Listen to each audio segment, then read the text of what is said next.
So yun mga farmers, no, papunta na tayo dito sa ating free range area mga farmers, yung sa mga native natin, no. Kasi dito natin pinalimliman yung ano natin, dumpo. So dito sa loob ng breeding cage. So good news, no, kasi namisa na po siya mga farmers. Medyo matapang yung inahin mga farmers, no. Sana sumilip man lang yung sisiyo. Yan, isa na sumilip, oh. Dumpo po yan mga farmers, no, yung pinalimliman niyo kung naalala yung nakaraang vlog natin. So yan yung pinalimliman natin. Tapos doon din mga farmers may naglilimlim, kung napansin nyo yun, no. Guhan DBC line yan mga farmers, no, yung nilimliman. So dito try lang natin. Nako, matapang pala mga farmers, no? Okay, matapang na inahin. Maganda to mga farmers. Kanina mga farmers may ano na naman dito, no, pusa. So nako, kailangan natin ingatan to mga farmers kasi yung mga pusa.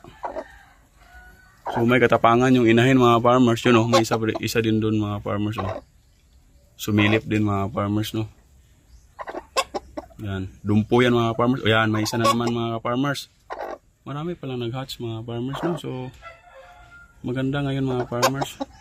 Maganda din to maglimlim tong ganito mga farmers. Yung play, oy, tatlo na mga farmers, oh. Yan, oh, tatlo na yung similip, oh. May nakita ko kaninang itim dito. So yun, namisa na yun mga farmers, no. Ipasilip ko na lang to sa inyo mga farmers pag na kuha ko na to dito sa kanyang pugad, no. Kasi mahirapan ako mga farmers, ako lang mag-isa. Tapos matapang pa yung ano natin, no, inahin. So yan. A few minutes later. So yan mga farmers, no. Bale 6 yung nahatch mga farmers. Pero yung isa na yan, yung black na yan, o yun, yung tumakbo, native yan mga farmers. Ito lang talaga yung dumpo, no. So nagtataka ako mga farmers kasi may itim, no. Dalawa yung parang gold, tapos tatlo yung may kulay itim. So baka ano to mga farmers, nagmana sa mga kalululuha, no. Yan, no, kung mapansin nyo mga ka-farmers, mas maliit yung native kaysa dito sa ano, no, dumpo chick, no. So malalaman din mga farmers kasi yung palong nila mga farmers, straight comb yung native, kagaya ng nanay, yung ganyang klase, straight comb yata tawag nun. Tapos itong ano, yung dumpo, yung isahan lang, yung tatlo pala, yung parang basta yung ganyang palong is hindi gaya ng nanay niya.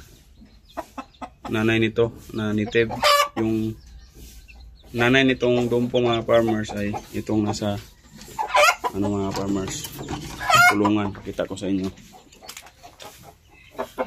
Yan, ito.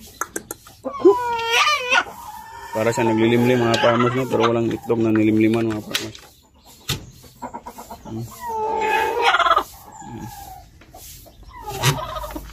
Naglilimlim yan mga farmers pero mababasag yung itlog, kaya native yung pinalimlim ko na lang para maayos talaga.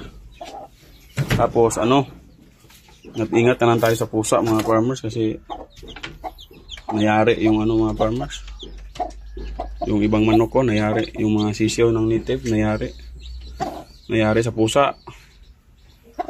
12, kung naalala yung mga farmers, 12. Tapos ito na lang natira mga farmers, 3. Putol pa yung paa ng isa mga farmers, no? Pansin nyo may dugo-dugo mga farmers. Aanuhin ng pusa dito sa ilalim.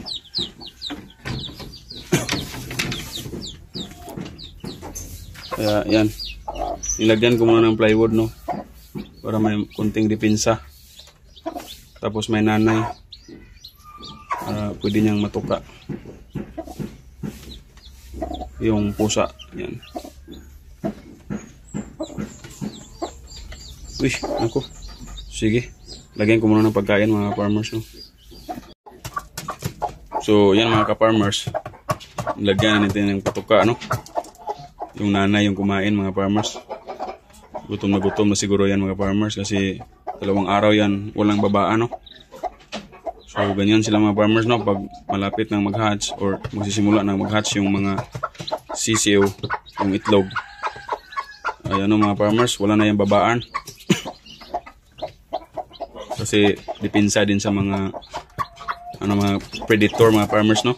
Ano nangyari doon? Buti hindi napilay. Natuka ng nanay. Yan, kumain sila, oh. So, yun mga farmers, no? Maraming salamat sa panonood at sa napadaan ng mga farmers. Sana mag-subscribe kayo mga farmers at hit na rin ninyo yung notification bell para lagi kayong updated sa ating mga susunod na video mga farmers, no? So, yun mga farmers, sana may natutunan kayo mga farmers sa ating munting channel, no? At kung meron kayong gusto itanong mga farmers, sasagutin natin yan sa abot natin mga kaya mga farmers, no? So, yun. Maraming salamat and God bless mga ka-farmers.